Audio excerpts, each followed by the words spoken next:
Hello అందరికీ. ఇవాళైతే నేను ఇంకొక కొత్త రెసిపీతో అయితే మీ ముందుకొచ్చేసాను. ఇది మీకు కొత్తో పాతో నాకు తెలీదు కానీ ఇదైతే టేస్ట్ మాత్రం అదిరిపోతుంది. మీకు ఆల్రెడీ నేను మెంతులు ఇంట్లో ఎలా వేసి మెంతి కూర పెంచుకుంటానో ఒక వీడియో తీశాను కదా! ఎవరైనా చూడకపోతే ఇక్కడ పైన పింక్ చేస్తున్నాను చూసేయండి. ఇవి గ్రో అయిన మెంతులు నేనేం చేస్తానంటే అన్నీ మెంతి పప్పుకే చేసుకోలేం కదా! ఇలా డిఫరెంట్‌గా చేసుకోవడానికైతే చూస్తాననమాట. దీన్ని సన్నగా ఇలా తరిగేసి మనము గోధుమ పిండి ఏదైతే మనం యూజ్ చేస్తామో అందులోకైతే యాడ్ చేసుకుంటాను. ఇందులో కొద్దిగా ఒక హాఫ్ టీ స్పూన్ కారం, ఉప్పు, అలాగే కొద్దిగా గరం మసాలా ఇవి అయితే వేసుకొని మంచిగా కలుపుకుంటాననమాట. మనం ఎప్పుడు ఒకే రకంగా వంటలు చేసుకుంటే ఇంట్లో పిల్లలకి కూడా నచ్చదు కదా! ఇలా చేసి పెట్టండి. తెలియకుండానే వాళ్ళు తినేస్తారు. దీన్నైతే నేను చపాతీ పిండిలాగా కొంచెం మెత్తగా కలుపుకుంటున్నాననమాట.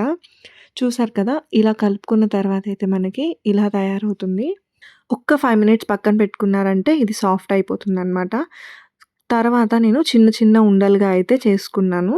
ఇప్పుడు ఈ ఉండల్ని అయితే మనము చపాతీ పీట మీద పెట్టి చక్కగా కొంచెం కొంచెంగా పొడిపిండైతే పెట్టుకుంటూ అయితే ఒత్తుకుంటున్నాననమాట.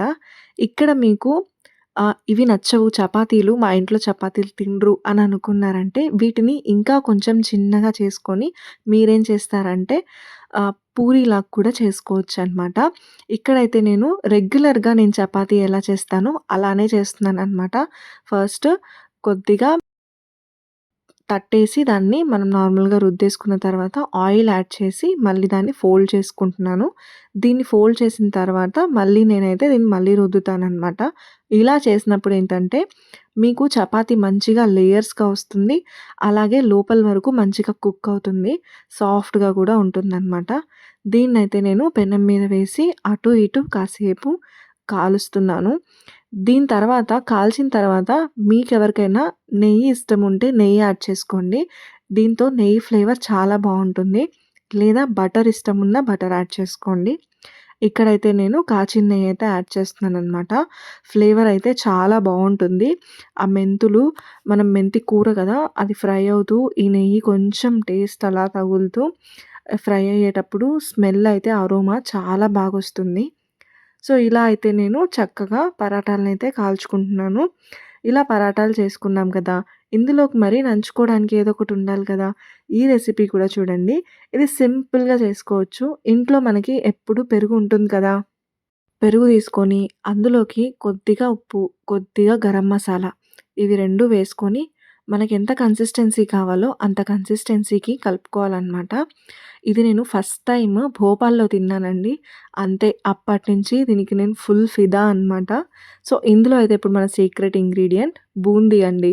అదే కారపు బూందీ, కారాస్ అంటారు కదా! దాన్నైతే కొద్దిగా యాడ్ చేసుకోవాలి. యాడ్ చేసుకొని కలుపుకున్నారనుకోండి బూందీ రైతా అనేది రెడీ అయిపోతుందనమాట.